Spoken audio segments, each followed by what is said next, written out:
Durante a Idade do Gelo, o inimigo mais temido não era o frio. Eram as criaturas que o dominavam. Animais tão grandes e ferozes que mesmo os primeiros humanos mal conseguiam sobreviver ao seu encontro. Leões sem juba, lobos do tamanho de ursos e felinos com presas como facas de pedra.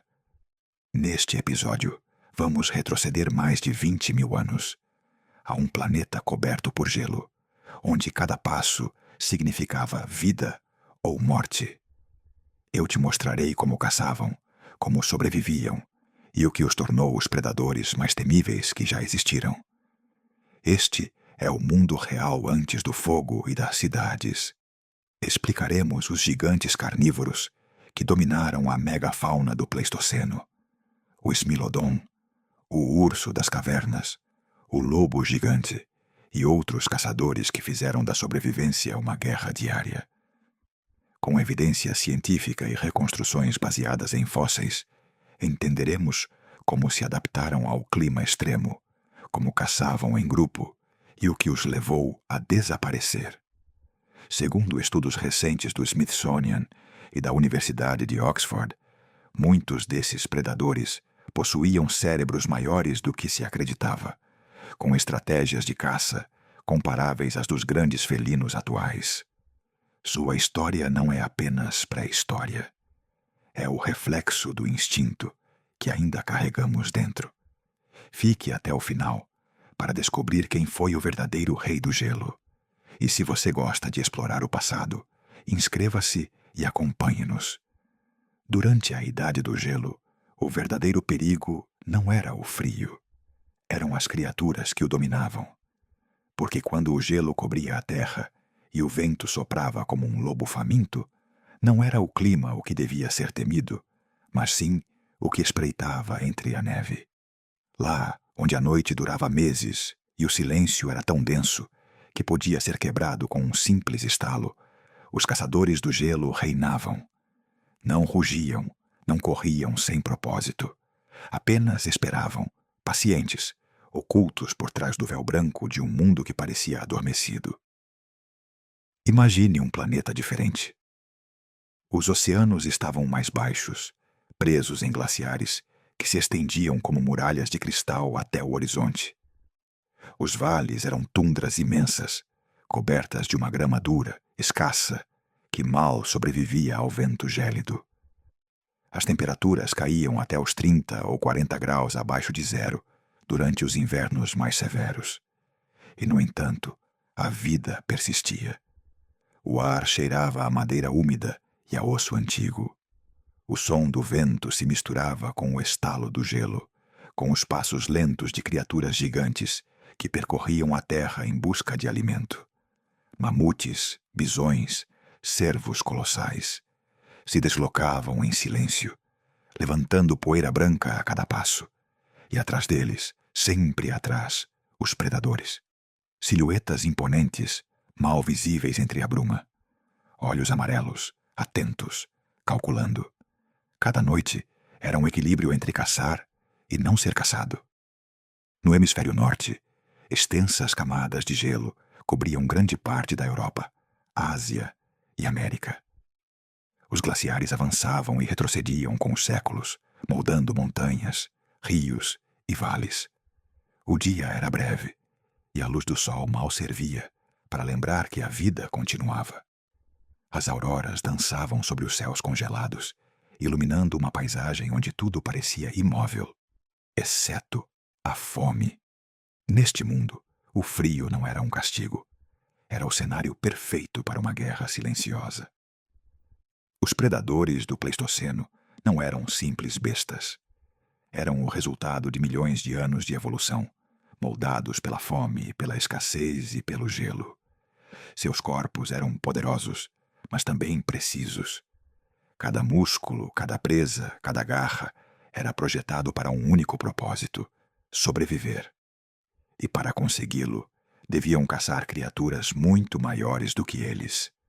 Um Smilodon, por exemplo, devia enfrentar presas que duplicavam o seu tamanho.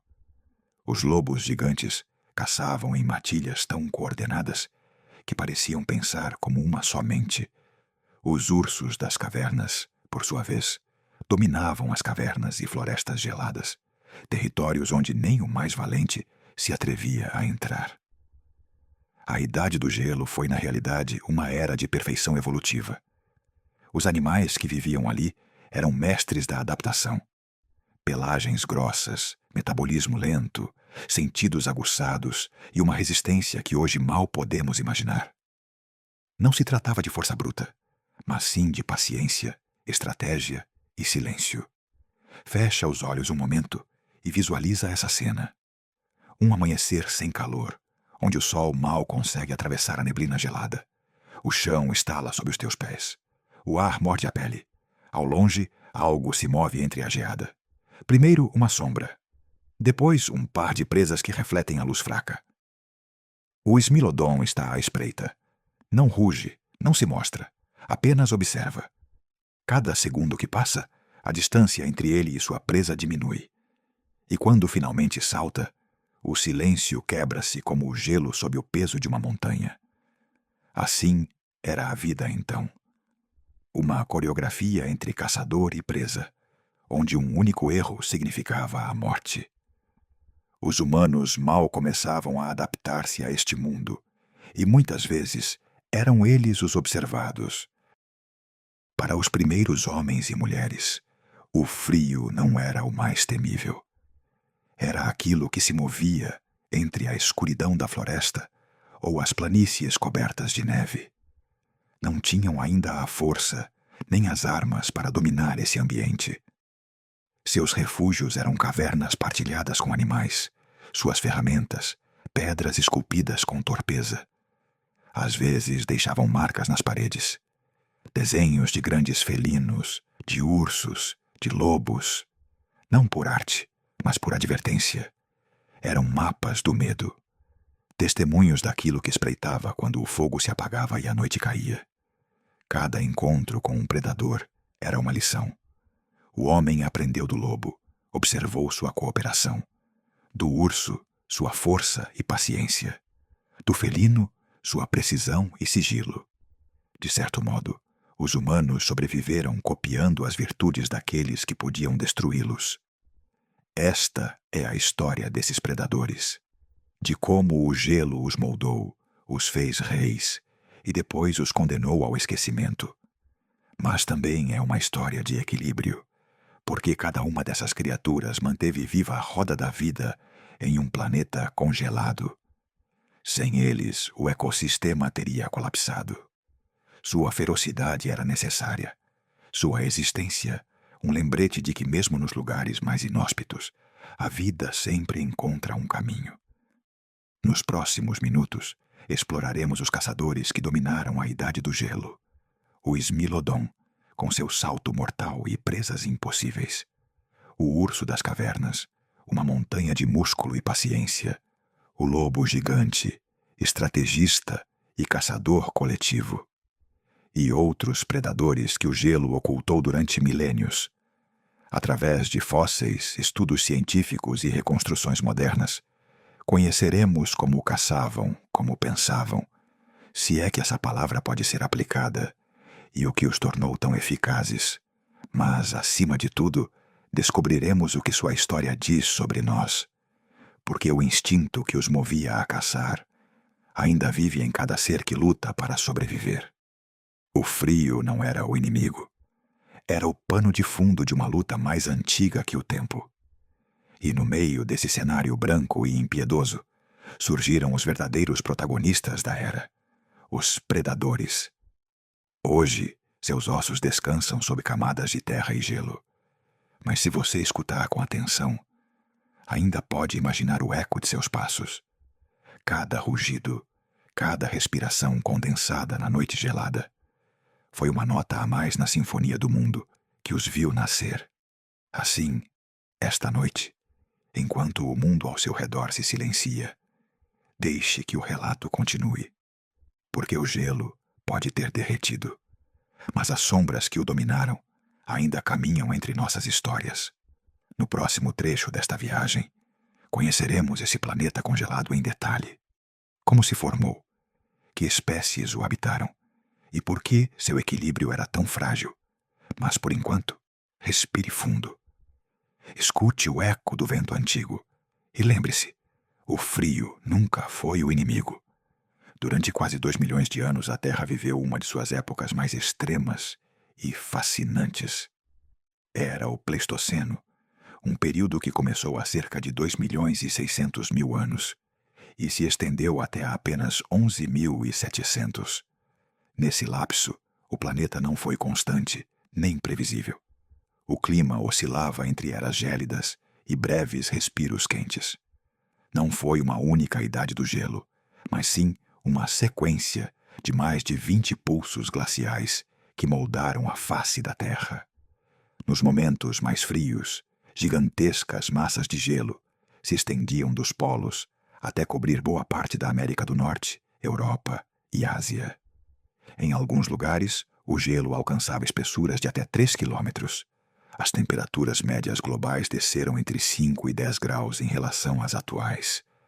Pode parecer pouco, mas essa diferença bastou para transformar oceanos em desertos de gelo e selvas em tundras infinitas. O ar era seco, cortante, e os ventos percorriam o planeta com uma força que hoje resultaria insuportável. Os dias eram breves, as noites intermináveis. Ainda assim, a vida resistia. Os níveis do mar baixaram mais de 120 metros, revelando terras que hoje jazem submersas sob as águas. O Estreito de Bering, por exemplo, tornou-se uma ponte natural que unia a Ásia à América. Por ele cruzaram manadas inteiras de mamutes, bisões e humanos. Em outros recantos do planeta, as costas estenderam-se quilômetros mar adentro, e novas planícies emergiram, cheias de vida, embora submetidas a uma luta constante pelo calor. Antes de avançar, lembre-se que pode desfrutar de narrações completas como esta, baixando-as do link disponível no vídeo, e assim poderá desfrutá-las a qualquer momento, e sem incômodas interrupções por anúncios. Agora bem, continuando. Os glaciares avançavam lentamente, mas com uma força que nada podia deter. À sua passagem trituravam montanhas, arrastavam rochas e modelavam vales inteiros. Cada retirada deixava para trás uma paisagem talhada, com lagos recém-nascidos e solos ricos em minerais. Era um planeta em constante reconstrução. O que um inverno destruía, o degelo o tornava fértil. Aquele mundo não era apenas branco. Sob os céus cinzentos do norte, estendiam-se vastas estepes de grama dourada, conhecidas como as estepes dos mamutes. Um ecossistema frio, mas vibrante, cheio de herbívoros que pastavam sem descanso. Cavalos selvagens, bisões, cervos gigantes e rinocerontes lanudos. E onde há presas, também há caçadores. O equilíbrio entre eles mantinha a roda da vida em movimento. Enquanto isso, mais ao sul, o gelo dava lugar à savana e floresta, onde outros predadores dominavam. Na África, os grandes felinos e hienas pré-históricas mantinham o controle das planícies. Na América do Sul, tigres dentes de sabre e ursos de cara curta disputavam os territórios. Era um planeta dividido entre o gelo e o fogo vital da caça.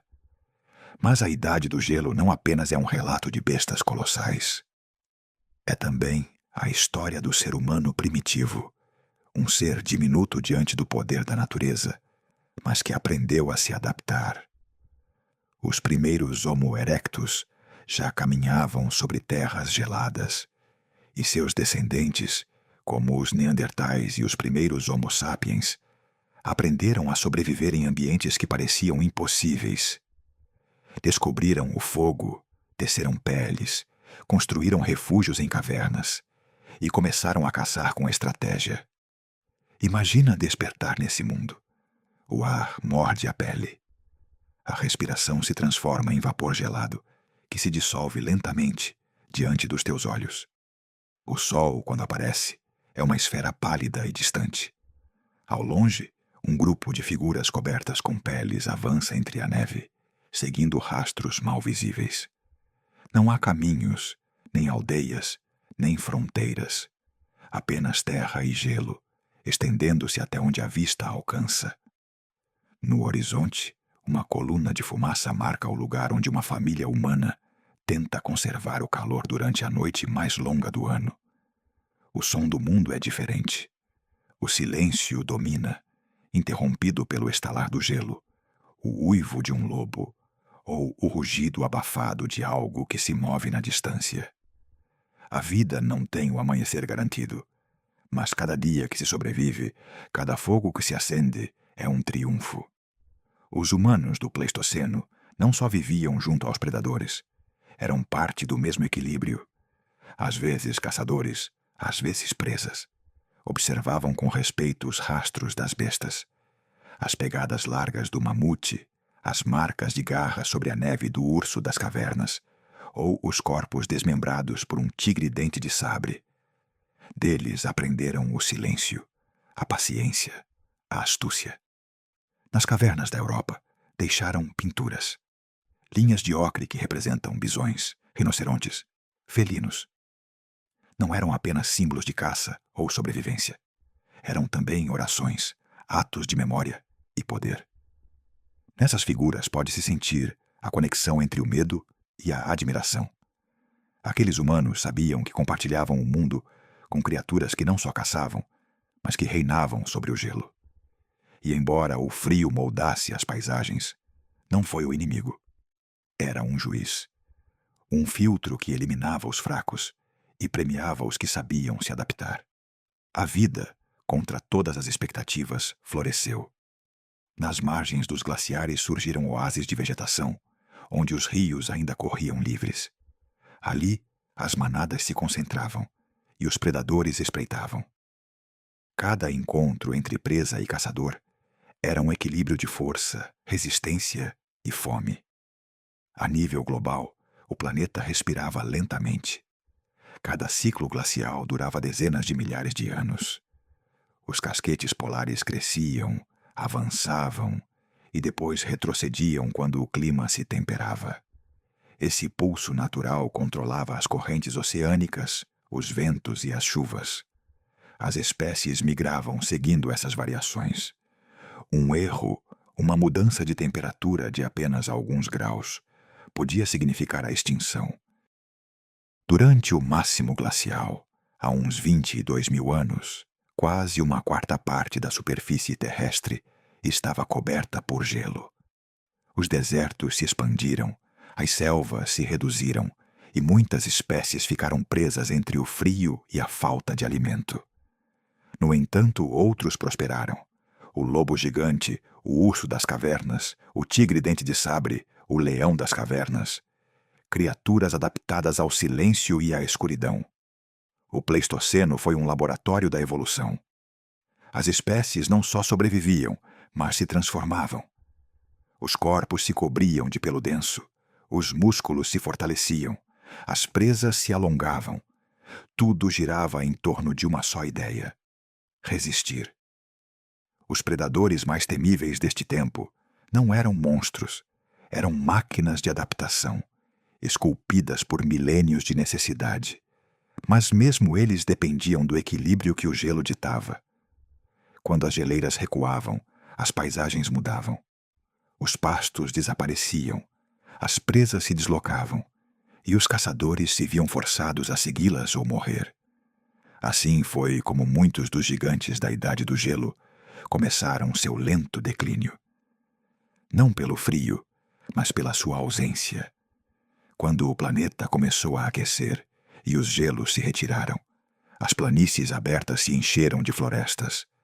As presas se tornaram mais escassas, os territórios se reduziram e a competição se tornou feroz. Ao mesmo tempo, os humanos avançavam, aperfeiçoando suas ferramentas, organizando-se em grupos e aprendendo a caçar em equipe. O equilíbrio mudou para sempre.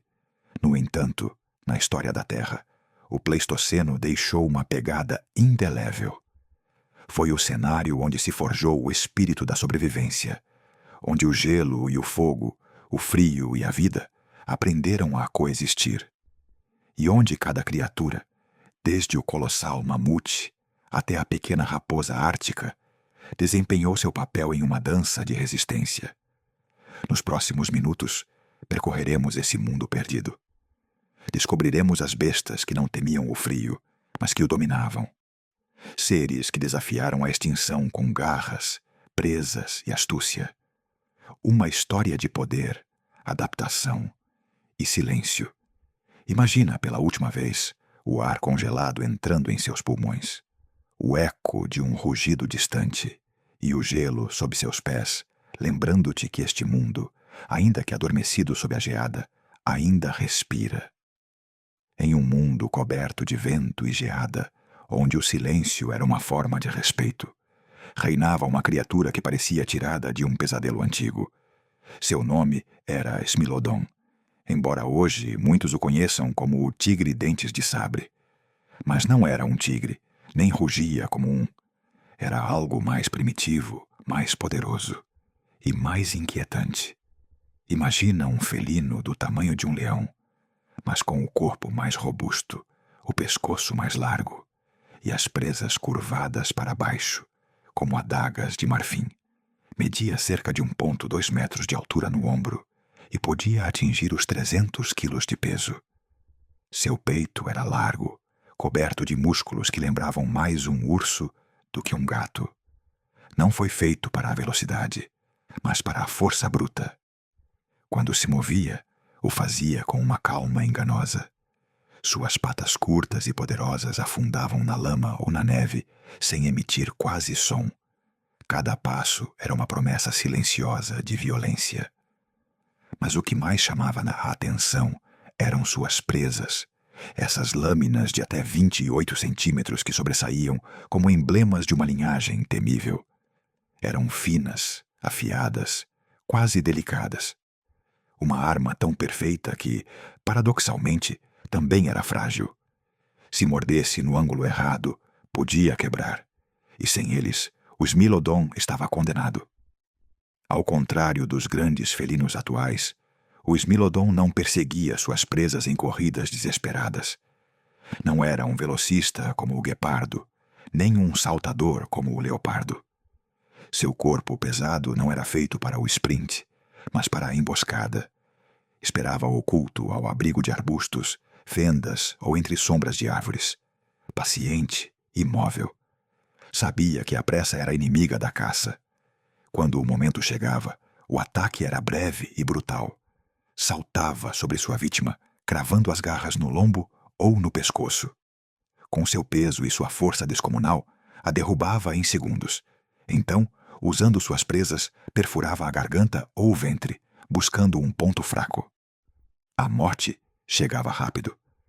Às vezes, o Smilodon nem sequer rugia. Apenas o som úmido do ar escapando do corpo da presa rompia o silêncio. Os cientistas acreditam que o Smilodon caçava animais grandes, bisões, cavalos selvagens, camelos americanos e até mesmo filhotes de mamute. Presas que podiam pesar várias vezes mais que ele. Mas não o fazia sozinho. Há evidência fóssil que sugere que esses felinos viviam e caçavam em grupo, algo incomum entre os grandes gatos. Nos restos encontrados em La Brea, Califórnia, foram encontrados múltiplos Smilodons em um mesmo depósito, o que sugere cooperação, ou ao menos, certa forma de convivência social.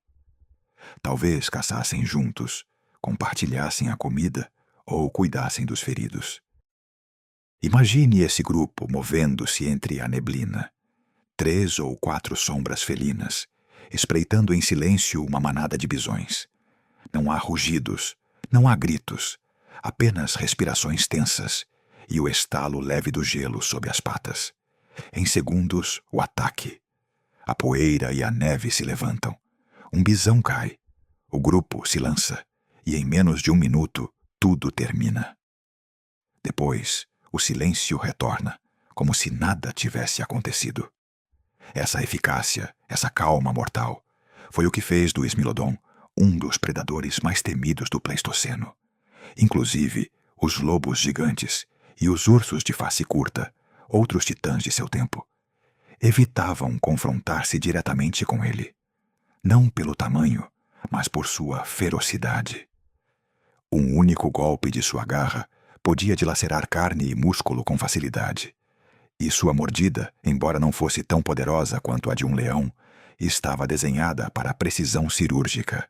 Ainda assim, o Smilodon não era invencível. Seus próprios caninos, seu emblema de poder, eram sua fraqueza. Esses 28 centímetros de marfim natural podiam fraturar-se se impactassem osso ou se a presa se movesse no instante errado. Crânios fósseis com caninos partidos foram encontrados, provavelmente resultado de uma caça falhada. Um único erro podia significar fome ou morte. O poder tinha seu preço.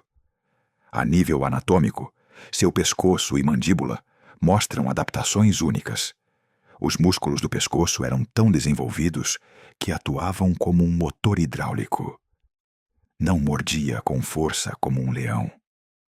Em vez disso, usava todo o peso de seu corpo para empurrar seus caninos para baixo, cortando carne como lâminas. Era uma técnica mais próxima de um açougueiro do que de um caçador. Seu comportamento social ainda é um mistério, mas as pistas fósseis revelam algo surpreendente. Alguns exemplares mostravam fraturas e feridas curadas, o que implica que outros os cuidavam enquanto saravam. Na natureza moderna, isso quase não ocorre entre felinos solitários. Este detalhe sugere que o Smilodon pôde ter uma estrutura social cooperativa, onde a sobrevivência do grupo estava acima do indivíduo. Em um mundo tão hostil, essa diferença podia marcar a fronteira entre a vida e a extinção. Mas o que o tornava tão temível mesmo para outros predadores era o seu silêncio. Sua presença era quase invisível. Não caçava por fome imediata, mas por oportunidade. Sua capacidade de esperar, de ler o ambiente, de atacar apenas quando era seguro, o convertia em um mestre da eficiência. Em uma paisagem onde cada erro podia significar a morte, o Smilodon raramente se enganava. O medo que inspirava era profundo, quase instintivo. As presas sabiam. O ar se tornava denso. Os sons se apagavam. E algo, sem razão aparente, lhes arrepiava a pele. Era a intuição primitiva de que o caçador já estava ali, observando. E, no entanto, como tudo o que reina por tempo demais, o Smilodon também teve seu ocaso. Há uns 10.000 anos, quando os gelos começaram a recuar, seu mundo desabou. As grandes presas migraram ou desapareceram. O clima mudou, e os humanos se expandiram pelos mesmos territórios onde ele caçava. As florestas substituíram as planícies, as manadas se dispersaram, e a caça em grupo deixou de ser eficiente. Alguns cientistas acreditam que os humanos contribuíram diretamente para seu desaparecimento, competindo pelas mesmas presas e alterando o ecossistema. Outros pensam que foi a fragilidade de sua especialização. Estava tão perfeitamente adaptado a caçar grandes animais que, quando esses animais desapareceram, não soube mudar. No registro fóssil, seu final é abrupto. Depois de dominar por centenas de milhares de anos, seu rastro se apaga. Nenhum outro felino voltou a ter sua aparência, nem sua técnica. Foi uma forma de caça que o tempo decidiu abandonar. E, no entanto, o Smilodon continua sendo um símbolo. Representa essa linha tênue entre o poder e a vulnerabilidade, entre a perfeição e o colapso. Em suas presas está escrita uma lição. Mesmo as armas mais impressionantes podem ser as mais frágeis. Se pudesses te aproximar de um, se o gelo te devolvesse essa possibilidade, o verias descansar sob um céu cinza, o hálito formando-se em nuvens suaves diante de seu focinho. Seus olhos, amarelos e quietos, te observariam sem medo. Não te atacaria ainda, apenas esperaria. Porque o Smilodon não precisava se impor com rugidos. Sua simples presença bastava para lembrar quem mandava no reino do gelo.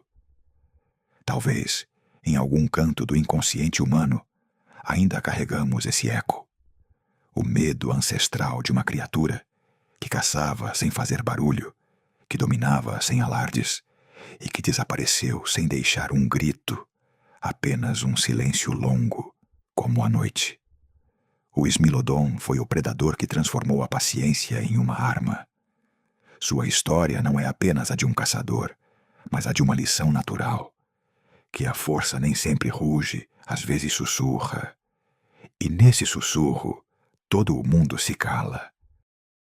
Assim, entre os restos de gelo e osso, o caçador silencioso ainda espreita, não na tundra, mas na memória. Nas profundezas de uma caverna úmida, onde a luz mal consegue se infiltrar entre as frestas e o ar cheira a pedra e a tempo parado, um som rompe o silêncio. Um ofegar lento, pesado, ancestral. Ali, na escuridão que tem sido seu lar por milênios, dorme um dos gigantes mais formidáveis da Idade do Gelo, o urso das cavernas. Seu nome científico, Ursus spelaeus, evoca precisamente isso, a caverna. Não era apenas seu refúgio, era parte de sua identidade. Ali nascia, hibernava e muitas vezes morria. Entre os muros de pedra fria, ainda hoje podem ser encontrados os rastros de sua existência. Garras marcadas no chão, ossos enormes e, às vezes, caveiras colocadas como se alguém, talvez um humano antigo, as tivesse deixado ali com respeito ou medo. O urso das cavernas foi uma das criaturas mais impressionantes do Pleistoceno. Podia atingir até 3,5 metros de altura erguido e pesar mais de 1 tonelada. Seu corpo era maciço, de ombros largos, extremidades poderosas e uma cabeça imensa. Se cruzasse contigo em um túnel estreito, não haveria espaço suficiente para passar. Sua força era inimaginável.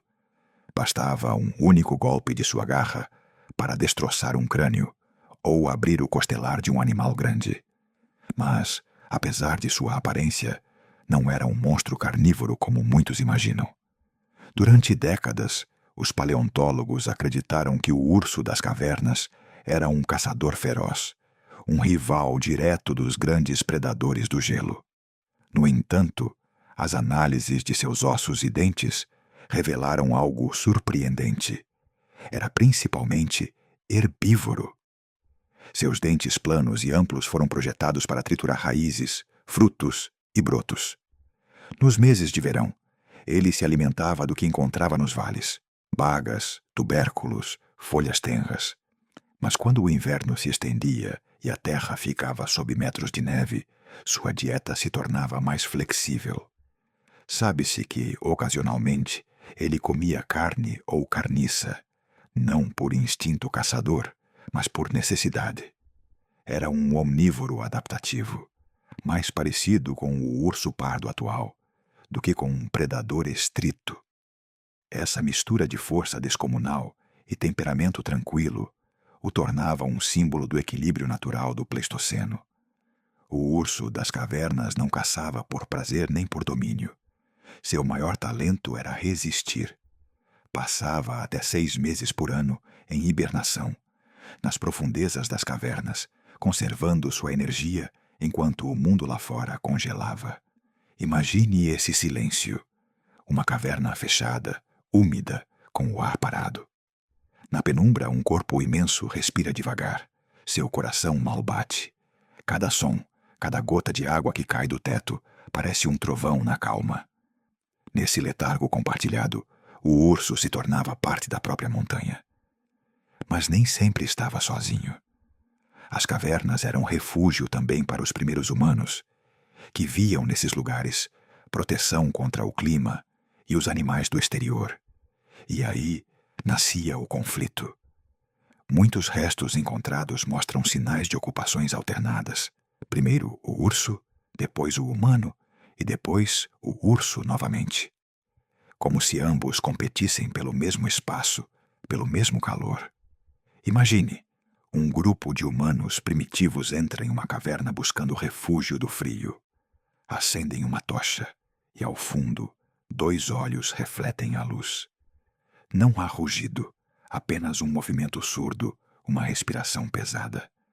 O encontro pode durar segundos, mas bastam para decidir a vida ou a morte.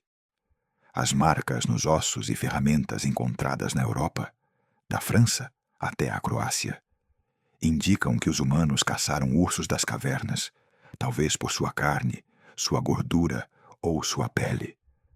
Mas também é possível que, mais de uma vez, eles fossem as vítimas. Um só golpe de sua garra podia derrubar um homem, e uma caverna estreita, sem saída, era o cenário perfeito para um desastre. Não apenas os humanos representavam uma ameaça. O urso das cavernas compartilhava seu território com leões das cavernas, hienas pré-históricas e, ocasionalmente, com os Milodon em zonas mais temperadas. Cada espécie reivindicava seu espaço, e os confrontos, embora raros, deviam ser espetaculares. Os leões caçavam em grupos e, no inverno, podiam tentar roubar os corpos de ursos mortos ou adormecidos. As hienas, oportunistas, rondavam os acessos das cavernas buscando restos. O resultado era uma paisagem onde até mesmo um gigante devia estar em guarda. O fim do urso das cavernas chegou a uns 25.000 anos, quando o clima mudou drasticamente. As florestas recuaram, as plantas que alimentavam sua dieta tornaram-se escassas, e os humanos modernos ocuparam mais territórios. O equilíbrio se rompeu. Um animal tão grande necessitava de enormes quantidades de alimento para sobreviver. E em um mundo que esfriava e secava rapidamente, isso era impossível. Alguns ursos tentaram adaptar-se. Seus descendentes, os ursos pardos e polares, conseguiram sobreviver mudando seus hábitos.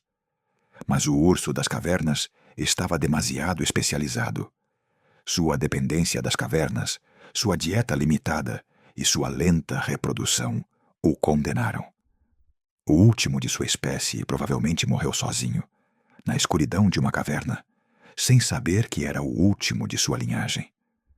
O silêncio de uma caverna podia significar refúgio ou encontro mortal. Para o ser humano antigo, esse silêncio era sagrado. As pinturas rupestres que ainda sobrevivem em cavernas europeias parecem render homenagem ou advertência a esses gigantes. Alguns arqueólogos acreditam que os crânios de ursos colocados em cantos ocultos eram oferendas, talvez em sinal de respeito ou temor. Outros pensam que eram troféus, símbolos de valentia. Seja qual fosse a razão, o urso das cavernas deixou uma marca profunda na memória coletiva. Hoje, se você entrar em uma caverna da Europa Central ou dos Alpes e acender uma lanterna, é possível que veja na parede as marcas de suas garras, como cicatrizes antigas na rocha. E por um instante, pode imaginá-lo, lá, imóvel, escutando, respirando. O ar gelado entrando em seus pulmões, o vapor saindo em nuvens lentas. Essa imagem resume o que foi o Pleistoceno. Poder contido, vida suspensa na borda do gelo. O urso das cavernas foi mais do que um animal. Foi um símbolo de resistência. Um lembrete de que mesmo os gigantes mais fortes necessitam de silêncio para sobreviver. Sua extinção nos fala de fragilidade, dos limites da adaptação, de como mesmo o poder físico mais avassalador não garante a sobrevivência quando o mundo muda mais rápido do que se pode entender. E talvez, nesse silêncio final da caverna, quando o último urso fechou os olhos, o eco de sua respiração se misturou com a terra e a pedra, ficando preso ali, esperando séculos para ser descoberto novamente. Hoje o recordamos não por seu rugido, mas por sua quietude, porque na história do gelo e da vida houve predadores que caçavam, mas também houve gigantes que simplesmente existiam, imensos e solitários, como montanhas que respiravam. E cada vez que o vento sopra dentro de uma caverna vazia, parece levar esse suspiro antigo, esse último alento do urso das cavernas. Um sussurro que diz, em um idioma que já esquecemos, o poder sem equilíbrio. Sempre dorme e às vezes não desperta. Durante a Idade do Gelo, enquanto o vento uivava sobre vastas planícies geladas, outra voz respondia da distância. Era um uivo profundo, grave, que fazia vibrar o ar como uma corda tensa. Não era o canto do lobo que hoje conhecemos. Era o chamado do Canis dirus, o lobo gigante. Uma besta que caminhou sobre a neve como sombra e aço, caçando não por instinto, mas por precisão. Este predador pesava quase 80 quilos e media mais de 1 metro ao ombro. Seu corpo era robusto, suas patas mais curtas e largas que as do lobo cinzento atual, o que lhe dava estabilidade sobre terrenos gelados e escorregadios. Sua mandíbula era uma armadilha capaz de esmagar ossos, com uma força estimada de mais de 500 quilogramas por mordida. Seu crânio era maior, seu pescoço mais grosso, seu peito mais largo. Uma máquina perfeitamente projetada para derrubar gigantes. Mas o que realmente distinguia o Canis dirus não era apenas seu tamanho, mas sua inteligência. Enquanto outros predadores confiavam na força individual, o lobo gigante apostou na cooperação. Caçava em grupo, com uma coordenação que beirava o estratégico. Estudos de fósseis achados na jazida de La Brea, na Califórnia, revelam que milhares destes lobos ficaram presos ali, atraídos pelos animais moribundos que lutavam para sair do alcatrão. Essa armadilha natural nos permitiu conhecer algo extraordinário. O Canis dirus atendia ao chamado do perigo, porque nunca caçava sozinho. Uma alcateia podia reunir entre 6 e 15 indivíduos, embora alguns pesquisadores acreditem que podiam formar-se grupos ainda maiores durante as grandes migrações de herbívoros. As presas eram colossais. Bisões de 1 tonelada, preguiças gigantes do tamanho de um carro pequeno, inclusive filhotes de mamutes. O ataque era um balé mortal. Os lobos mais jovens distraíam, mordendo os flancos, enquanto os mais experientes esperavam um momento preciso para se lançar ao pescoço. Coordenação, paciência e brutalidade controlada. Essa era sua marca. Ao contrário do lobo moderno, que pode perseguir sua presa durante quilômetros até esgotá-la, o Canis dirus preferia ataques curtos, rápidos e letais. Seu corpo pesado não era ideal para corridas prolongadas, mas sua força lhe permitia derrubar um inimigo com um único impacto conjunto. E quando o chão tremia com a estampida dos grandes herbívoros, a alcateia se movia como uma única sombra. A comunicação entre eles era essencial. Acredita-se que, como os lobos atuais, usavam vocalizações, gestos e olhares para coordenar seus movimentos. Mas há indícios fósseis que sugerem algo mais profundo: cooperação a nível social. Alguns esqueletos encontrados mostram fraturas ou feridas graves que teriam sido fatais sem ajuda. No entanto, esses lobos sobreviveram tempo suficiente para curar. Isso significa que a alcateia os alimentava, os cuidava. Em um mundo tão cruel, a compaixão era uma forma de força. O Canis dirus habitou a América do Norte e parte da América do Sul durante mais de 100.000 anos. Dominou os ecossistemas frios e temperados, adaptando-se às vastas pradarias cobertas de gelo e aos vales onde os glaciares se dissolviam lentamente. Era o predador supremo do seu tempo, rival direto do leão americano, Panthera atrox, e do tigre dentes de sabre, Smilodon fatalis. Quando esses colossos cruzavam caminhos, o ar tornava-se pura tensão, uma disputa silenciosa pela carne dos gigantes caídos. Nesse equilíbrio, o lobo gigante prosperou. Mas o seu reinado não durou para sempre. Quando a idade do gelo começou a recuar há uns 12.000 anos, as temperaturas subiram, os glaciares derreteram-se e os pastos transformaram-se em florestas. Com a mudança, os grandes herbívoros, a sua principal fonte de alimento, começaram a desaparecer. Bisontes, cavalos pré-históricos, camelos e mamutes foram caindo um a um, vítimas das mudanças climáticas e, em parte, de um novo competidor, o ser humano. Os primeiros caçadores humanos chegaram ao continente com lanças de pedra, fogo e uma inteligência coletiva tão aguda como a do próprio Canis d'Irus. No início, ambos coexistiram, mas depressa os humanos começaram a caçar as mesmas presas, reduzindo os recursos que mantinham as manadas. Sem comida, as hierarquias quebraram-se. Sem terreno, o território tornou-se um deserto branco. E sem união, a espécie desvaneceu-se.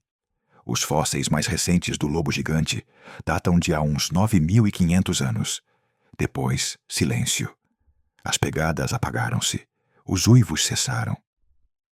Os lobos modernos, mais leves, mais flexíveis, capazes de se adaptar melhor a presas pequenas, sobreviveram. O Canis d'Irus, em contrapartida, ficou preso na sua própria especialização. Tinha evoluído para um mundo que deixou de existir. No entanto, mesmo na extinção, há beleza. Porque o seu legado não se mede apenas em ossos, mas em memória. Os lobos atuais herdaram o seu instinto de cooperação, o seu vínculo emocional, a sua lealdade inabalável à alcateia. Quando ouves um lobo uivar sob a lua, há algo ancestral nesse som. Um eco do Pleistoceno, uma chamada que vem de há milhares de anos, quando o gelo ainda respirava. Imagina agora esse som na distância. Um vento gelado sopra sobre uma planície de tundra. Ao longe, manchas escuras movem-se entre a neve. São corpos que deslizam, que sabem quando atacar e quando esperar. Um deles levanta a cabeça, fareja o ar, deteta o cheiro de um bisonte ferido. Não é preciso uma ordem. Todos sabem o que fazer. Num instante, os lobos dispersam-se como sombras, rodeiam, movem-se com uma sincronia perfeita. Não há palavras, não há gritos, apenas respirações e o estalido do gelo sob as suas patas. Essa era a arte do Canis d'Irus, um caçador que não dependia do acaso, mas do vínculo invisível que unia a alcateia. E embora os humanos daquele tempo também caçassem em grupo, os lobos gigantes lhes ensinaram, sem saber, algo essencial: o poder da coordenação. Há teorias que sugerem que observar esses predadores influenciou as estratégias de caça humanas. A natureza, afinal de contas, sempre foi o melhor mestre. Mas além da força, além da estratégia, o Canis d'Irus representava algo mais profundo. Era o equilíbrio entre ferocidade e cooperação, entre poder e empatia. Em um mundo onde quase tudo estava congelado, eles demonstraram que a união podia manter o calor. Hoje, quando os cientistas estudam seus ossos em laboratórios, encontram neles não apenas evidências de uma espécie perdida, mas uma metáfora de sobrevivência. Cada mordida fossilizada, cada fratura curada, conta uma história. A de um mundo onde a vida resistia sob o gelo, onde mesmo o caçador mais temível dependia de sua família para continuar respirando. E talvez, ao fechar os olhos, ainda possas ouvi-los. O eco distante de uma matilha que se move entre a névoa, invisível, perfeita em sua sincronia. O vento traz sua canção, um lembrete de que a maior força nem sempre está no indivíduo, mas no grupo que nunca o abandona. O Canis d'Irus, o lobo gigante, foi mais que um predador. Foi o batimento coletivo de uma era que se extinguiu. E no silêncio posterior, quando o gelo cedeu e o mundo despertou, sua história ficou escrita em cada uivo que ainda rompe a noite. Porque embora seu corpo tenha se perdido no tempo, seu espírito continua vivo no coração de todos os lobos que ainda caminham sobre a neve. Há mais de 10.000 anos, nas planícies, florestas e colinas da América do Norte, existia um predador tão impressionante que sua presença dominava a paisagem. O leão americano, Panthera atrox. Este felino não era simplesmente um leão. Era o maior felino que já existiu, superando em tamanho e força os leões africanos atuais.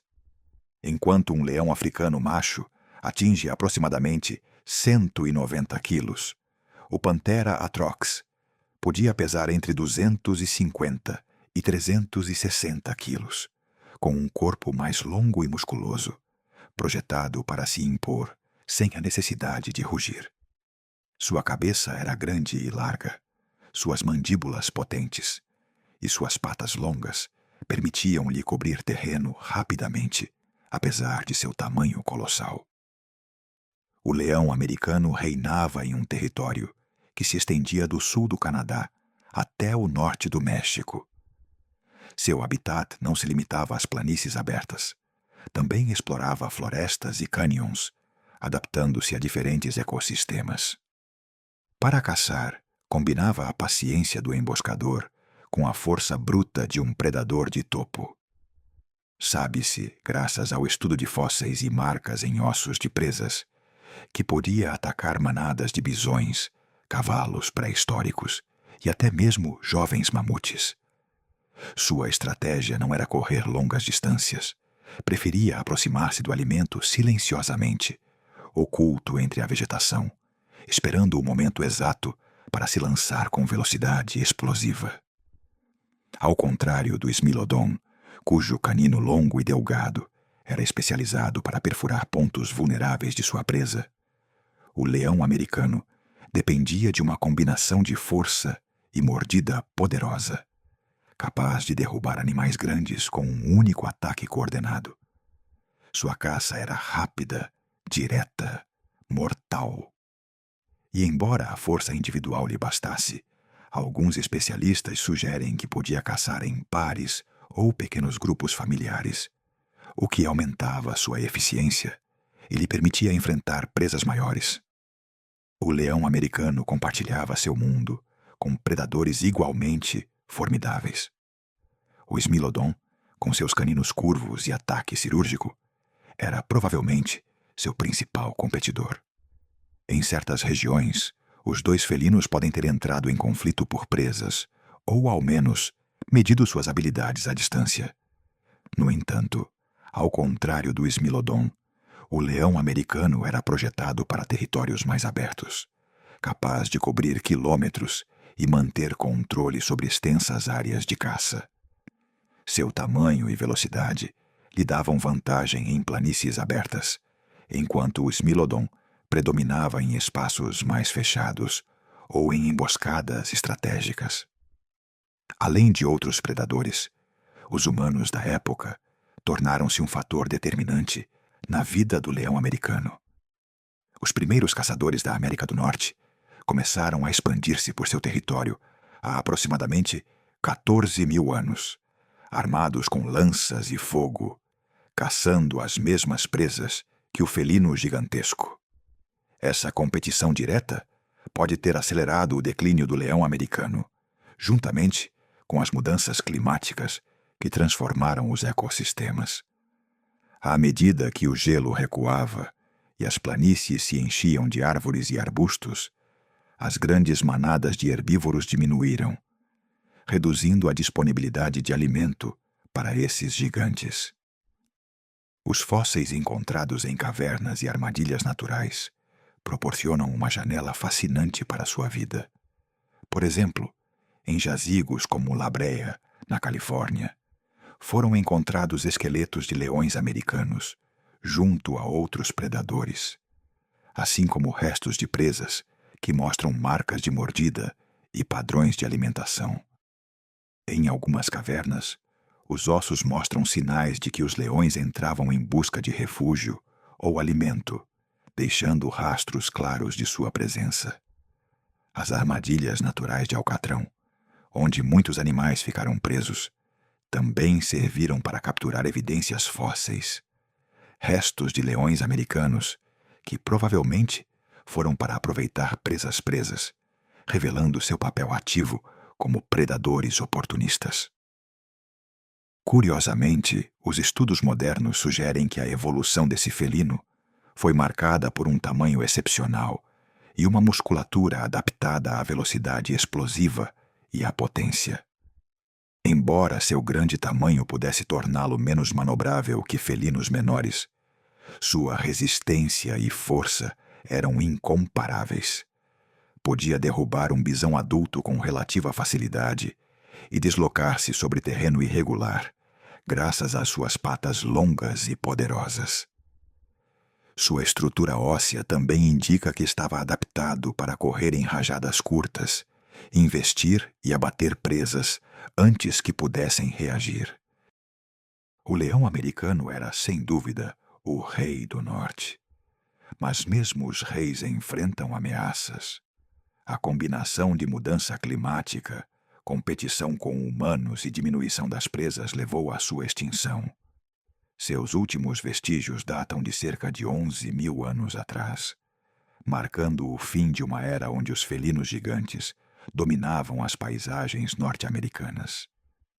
Ao contrário dos leões africanos, que sobreviveram em grupos sociais complexos, Panthera atrox não conseguiu se adaptar ao mundo em transformação que surgiu após a retirada das geleiras. A nível comportamental, os fósseis também oferecem pistas sobre seus hábitos. Alguns crânios mostram fraturas curadas, o que indica que esses animais podiam sobreviver a confrontos ou lesões graves, provavelmente com a ajuda de seus congêneres ou através de estratégias de caça que minimizavam riscos. Sua longevidade e resistência refletem um predador extremamente adaptado ao seu ambiente, embora especializado em excesso para a abundância de grandes herbívoros. Imagine o leão americano se movendo ao amanhecer entre a neblina que cobre as planícies. Sua pelagem dourada escura se confunde com a luz do sol nascente, e suas patas silenciosas pisam na neve, mal fazendo os cristais de gelo estalarem. Os olhos, atentos, rastreiam cada movimento das manadas que pastam ao longe. Um bisão se afasta, um cavalo levanta a cabeça, e o gigante ajusta sua posição sem pressa, calculando o momento exato do ataque. A paciência é parte de seu poder, e cada instante conta. Ao contrário de outros predadores, que dependem da emboscada ou da surpresa, o leão americano combinava estratégia e força física. Podia esperar horas, observando, aprendendo o comportamento de suas presas. Seu ataque era certeiro e eficiente. E embora hoje só restem ossos, podemos imaginá-lo como um felino capaz de inspirar respeito e medo em partes iguais, mesmo para outros gigantes do Pleistoceno. O leão americano não foi apenas um predador, foi um símbolo de adaptação e domínio. Sua extinção nos lembra o quão frágil é a vida, mesmo para os gigantes, e como a combinação de mudança ambiental e competição pode alterar para sempre um ecossistema. Embora já não caminhe sobre a tundra, nem espreite as planícies, seu legado permanece na memória científica e no imaginário coletivo, lembrando-nos que houve um tempo em que um felino superou em tamanho, força e presença qualquer um que pudesse desafiá-lo. No final, ao observar seus vestígios, pode-se refletir sobre o equilíbrio natural. Como mesmo os reis do gelo dependiam de um ambiente específico, e como o desaparecimento de um único elemento, como os grandes herbívoros, pode desencadear o desaparecimento dos predadores mais impressionantes. Sua história, contada através de fósseis encontrados em cavernas e armadilhas naturais, continua sendo uma narrativa de poder, estratégia e sobrevivência. Na quietude da Idade do Gelo, quando o vento atravessava as planícies e o gelo brilhava sob a luz do sol, o leão americano caminhava como um monarca absoluto. Seu reino não tinha fronteiras definidas e sua força não conhecia rivais. E embora hoje só possamos reconstruí-lo a partir de ossos e estudos paleontológicos, a imagem deste felino gigante segue viva na imaginação. Um predador majestoso, paciente, estratégico. O verdadeiro rei do norte. Quando pensamos na Idade do Gelo, nossa mente costuma invocar imagens do Smilodon, do urso das cavernas ou do leão americano.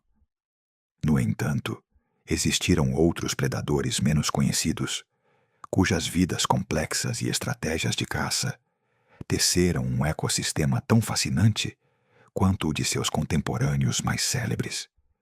Estes são os esquecidos, criaturas que contribuíram para a cadeia alimentar de maneiras inesperadas, preenchendo lacunas ecológicas essenciais para a sobrevivência do mundo do Pleistoceno. Entre eles, as hienas das cavernas, Pachycrocuta brevirostris, são um exemplo impactante. Maiores que qualquer hiena atual, podiam pesar até 110 quilos e possuíam mandíbulas incrivelmente fortes, capazes de triturar ossos grossos. Mas, diferentemente dos grandes felinos, não eram caçadoras exclusivas. Combinavam a caça com a carniça. Sua inteligência radicava no uso do ambiente. Podiam desenterrar restos de presas, vigiar os predadores maiores e esperar pacificamente que a oportunidade aparecesse. Suas garras eram mais curtas, seus movimentos menos ágeis, mas sua estratégia de sobrevivência se baseava em resistência, oportunismo e cooperação, muitas vezes caçando em grupos relativamente grandes para derrubar animais médios ou repartir carniça. Nem todo predador era felino ou estritamente carnívoro. O gliptodonte, um parente dos tatus modernos, embora principalmente herbívoro, às vezes se tornava presa para os grandes predadores. Sua couraça lhe proporcionava proteção, mas os esmilodons e leões americanos não hesitavam em emboscá-lo, especialmente se estivesse ferido ou isolado. Isso demonstra como mesmo as espécies mais lentas e pesadas influenciavam indiretamente na estrutura de predação. Proporcionavam alimento a carniceiros e facilitavam a caça de predadores menores. Além disso, existiram aves caçadoras que completavam este ecossistema complexo. Algumas espécies de rapaces do Pleistoceno, muito maiores que as atuais, caçavam pequenos mamíferos, répteis e filhotes de grandes herbívoros. Suas garras e bicos eram projetados para perfurar e dilacerar, e sua visão aguçada lhes permitia detectar presas a quilômetros de distância. Em combinação com mamíferos predadores, essas aves mantinham o equilíbrio, controlando a proliferação de espécies menores e contribuindo para a dinâmica de alimento e risco. Este conjunto de predadores esquecidos demonstra que a Idade do Gelo não se sustentava unicamente nos grandes felinos. A vida era uma rede intrincada de caça e sobrevivência, onde cada espécie tinha sua função. Os ecossistemas eram multidimensionais. Grandes herbívoros, médios e pequenos, todos interagiam com predadores específicos, enquanto os carniceiros completavam o ciclo. A presença das hienas das cavernas, por exemplo, não só competia com os grandes felinos pela carniça, mas também eliminava restos, evitando a proliferação de doenças e garantindo que os nutrientes retornassem ao solo. Ao observar estes ecossistemas, pode-se imaginar um mundo vibrante e complexo. Um vale gelado, onde um esmilodon espreita um cavalo pré-histórico, enquanto uma hiena das cavernas espera pacificamente entre rochas. Sobre as árvores, uma ave caçadora vigia, pronta para capturar presas que se aventurem por perto. Cada movimento tem um propósito. Cada interação afeta toda a rede. Este nível de interdependência mostra a sofisticação da vida no Pleistoceno, muito além da força bruta dos predadores mais famosos. Inclusive, os predadores menores contribuíam para a sobrevivência da espécie e a estabilidade ecológica. A diversidade de estratégias de caça e adaptação reflete a importância da cooperação, da paciência e da inteligência, traços que hoje observamos em espécies modernas, descendentes destes ecossistemas.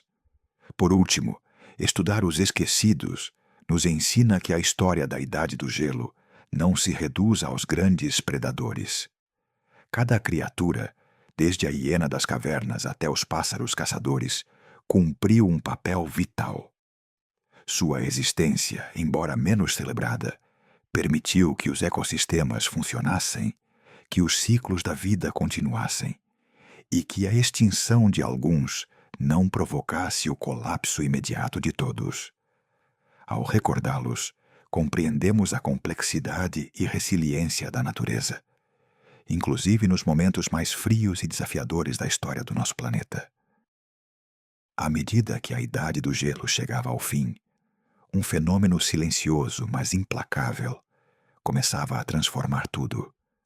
A grande extinção do final do Pleistoceno. Gigantes que haviam reinado durante milhares de anos começaram a desaparecer um após o outro.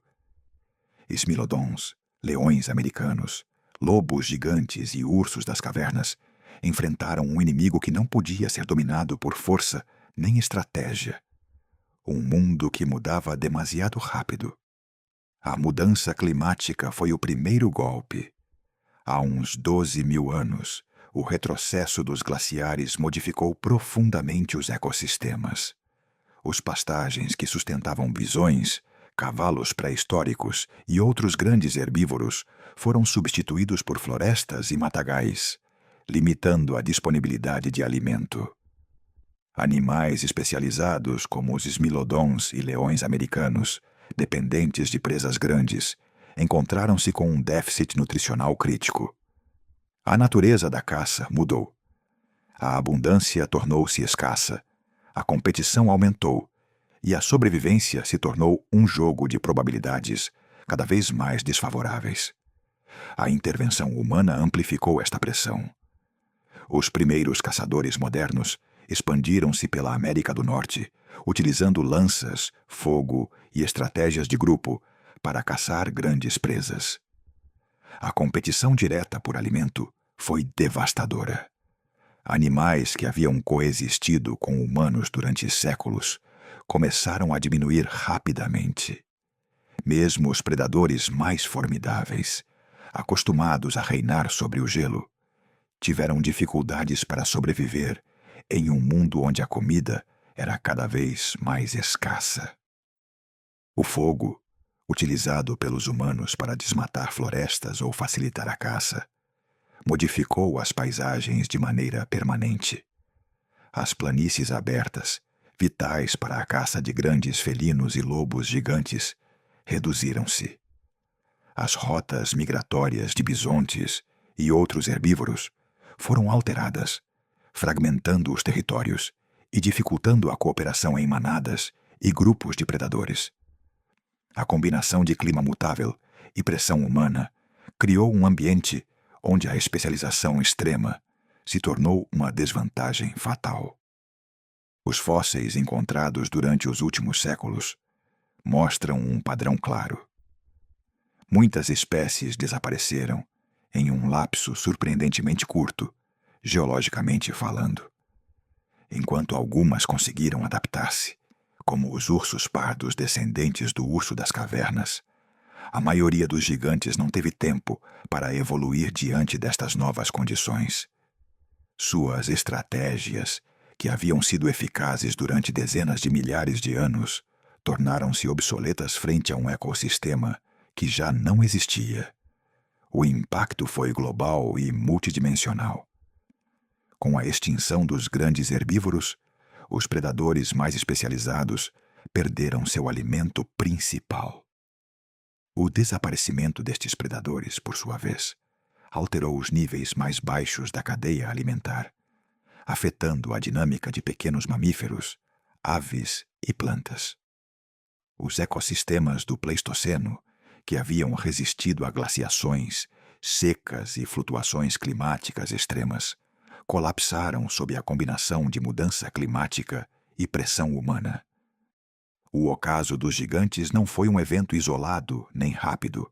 Foi um processo gradual e silencioso. As manadas fragmentaram-se, os territórios reduziram-se, e os encontros entre predadores e humanos tornaram-se cada vez mais perigosos.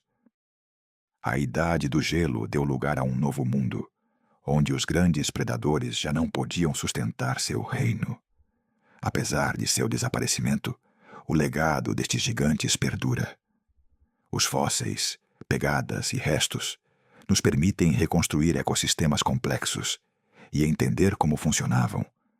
Ensinam-nos que a adaptação, a cooperação e a flexibilidade são essenciais para a sobrevivência, mesmo para as criaturas mais poderosas.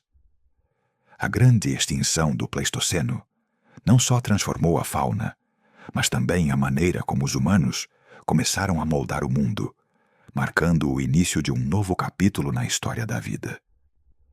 Em última instância, o ocaso dos gigantes nos lembra que mesmo os predadores mais formidáveis, aqueles que pareciam intocáveis, não são invulneráveis. A combinação de um clima mutável e a intervenção de novas espécies, neste caso, os humanos, pode transformar ecossistemas inteiros. E embora estas criaturas tenham desaparecido do planeta, sua história continua viva, ensinando-nos sobre resiliência, vulnerabilidade e a delicada interconexão da vida na Terra. Embora os predadores mais impressionantes da Idade do Gelo tenham desaparecido do planeta há milhares de anos, sua presença não se desvaneceu por completo. Seu legado permanece vivo, às vezes de maneira visível e outras vezes de maneira invisível, na herança genética de espécies atuais, nos mitos que os humanos contaram ao longo da história e na forma como nossa mente continua reagindo ao perigo. Geneticamente, os descendentes desses gigantes ainda caminham entre nós. Os ursos pardos modernos compartilham uma linhagem com o urso das cavernas, embora mais pequenos e adaptáveis. Seus corpos, comportamentos e padrões de hibernação refletem adaptações herdadas, um lembrete silencioso de seu enorme antepassado. De maneira similar, os lobos atuais conservam muitas das estratégias de caça dos lobos gigantes do Pleistoceno: coordenação em matilha, comunicação silenciosa e cuidado dos membros lesionados. Até mesmo os leões modernos, embora mais pequenos e sociáveis, carregam em seu DNA vestígios da majestosidade do leão americano, o verdadeiro rei do norte, cuja força e territorialidade foram moldadas por milhões de anos de evolução. Mas o legado não é apenas biológico. A Idade do Gelo deixou uma marca profunda em nossa memória simbólica e cultural. Desde pinturas rupestres até lendas nórdicas e contos indígenas americanos, os grandes predadores se converteram em símbolos de poder, respeito e medo. Suas silhuetas imponentes, seus rugidos ou uivos que quebravam a calma dos vales gelados, se converteram em histórias que advertiam sobre os limites da força e a fragilidade da vida. Estas narrativas ajudaram os humanos antigos a compreender o mundo que os rodeava e a transmitir ensinamentos essenciais sobre sobrevivência. O medo que sentimos ao imaginar um grande felino ou um urso que espreita na sombra não é coincidência.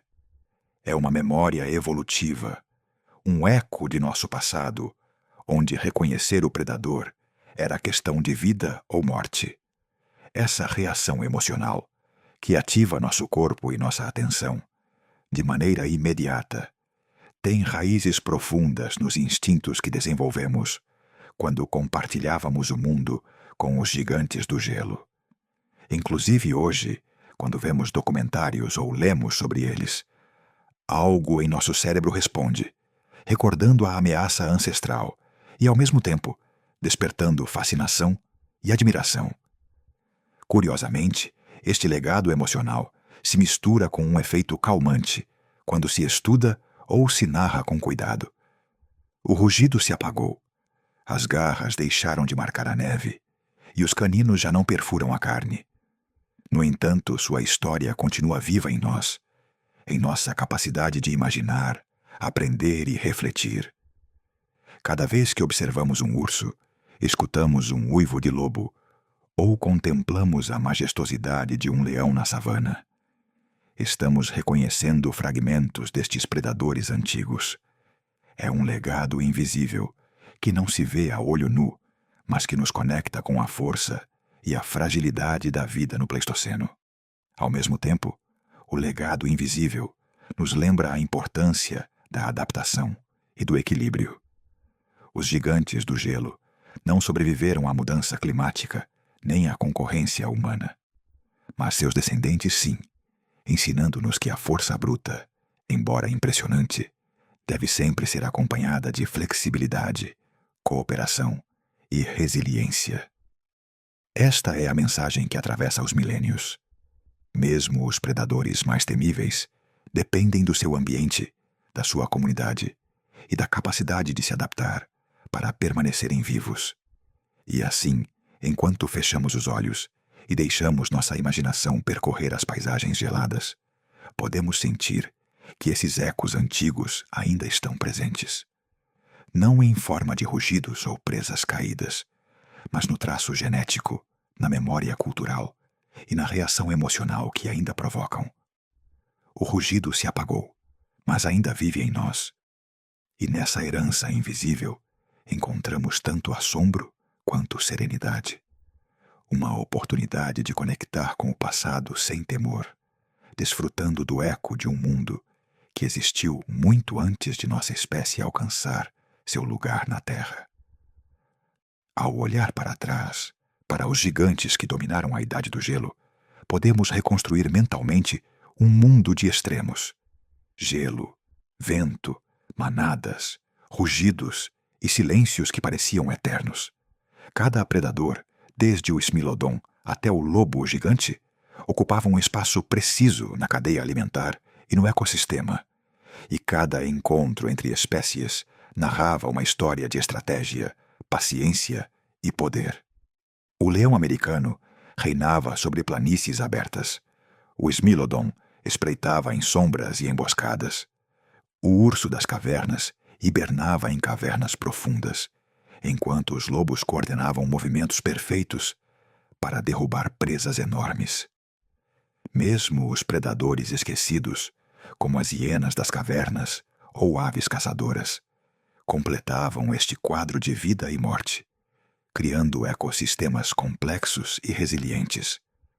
Tudo estava conectado, e a interação desses animais determinava a saúde e estabilidade de um mundo congelado, mas vibrante. No entanto, a chegada da mudança climática e dos humanos alterou para sempre esse equilíbrio.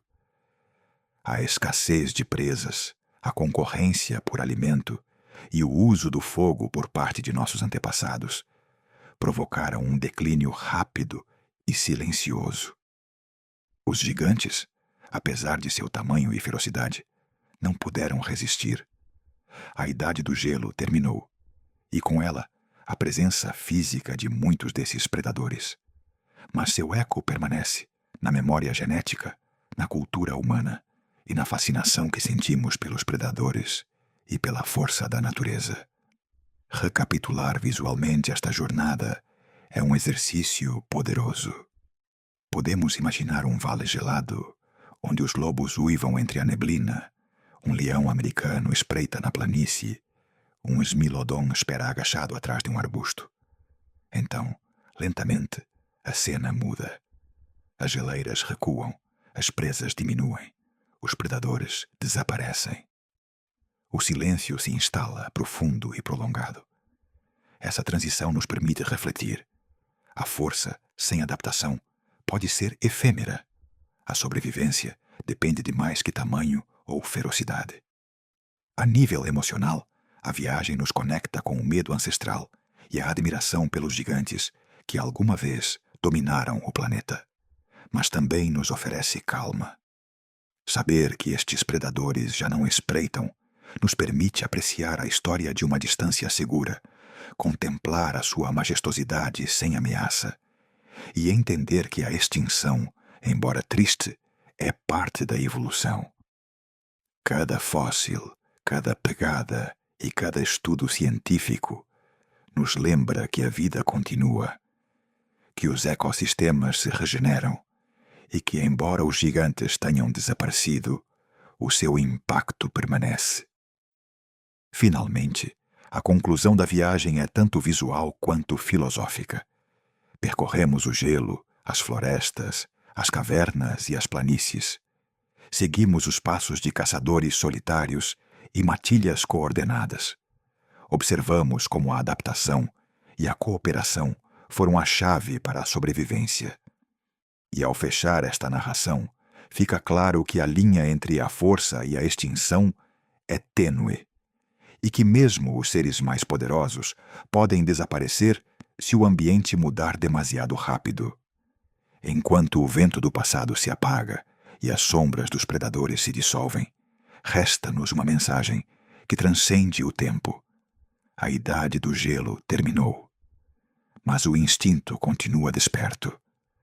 Esse instinto de sobrevivência, de adaptação, de cooperação e de admiração pela vida permanece em cada espécie que resta e em nós mesmos. Os ecos dos predadores antigos ressoam hoje, lembrando-nos da nossa conexão com a história natural, da nossa responsabilidade para com a vida que perdura e da maravilha de um mundo que outrora foi governado por gigantes que caminhavam entre o gelo. Enquanto o gelo se derrete lentamente na nossa imaginação, podemos fechar os olhos e ouvir os ecos de um mundo que já não existe. Os gigantes do Pleistoceno desapareceram, mas a sua história continua viva em cada osso fossilizado, em cada pegada conservada na rocha e na memória que partilhamos sobre eles.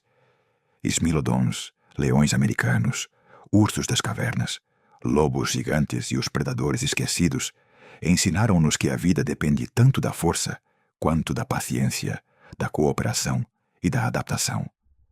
Cada caçada, cada rugido e cada uivo era parte de um equilíbrio delicado, um ecossistema que funcionava na perfeição, até que as mudanças inevitáveis alteraram o seu curso.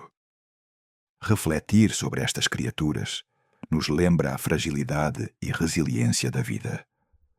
Os humanos modernos, embora separados por milhares de anos, continuamos conectados com essa história. Sentimos fascínio pela força e pela majestosidade. Aprendemos com a cooperação e lembramos que mesmo os seres mais poderosos dependem do seu ambiente. A idade do gelo terminou, mas o seu legado permanece, não só nos descendentes genéticos dos predadores, mas na nossa capacidade de assombro e de contemplar a natureza com respeito e admiração. Se você gostou desta narração, lembre-se que você pode baixar as versões completas de nossas histórias no link do vídeo. Assim você poderá ouvi-las a qualquer momento, sem anúncios incômodos, e mergulhar ainda mais na calma que estas histórias do passado oferecem. Perfeito para acompanhar sua meditação guiada, sua rotina de relaxamento profundo ou seu momento de ASMR Bedtime. Obrigado por nos acompanhar nesta viagem ao coração do gelo, à majestade e à vulnerabilidade dos predadores mais temíveis da Idade do Gelo. Inscreva-se para mais explorações da história, da natureza e do mistério, e ative o sininho para não perder nenhuma de nossas noites de calma e descoberta. Fique conosco até o final de cada história. Deixe que a voz o guie e permita que a tranquilidade do passado o acompanhe enquanto fecha os olhos e mergulha em um sono reparador. Porque embora os gigantes já não caminhem sobre a terra, seus ecos continuam nos sussurrando. A força e a vida sempre deixam uma pegada, e na quietude podemos senti-la ainda, profunda e serena.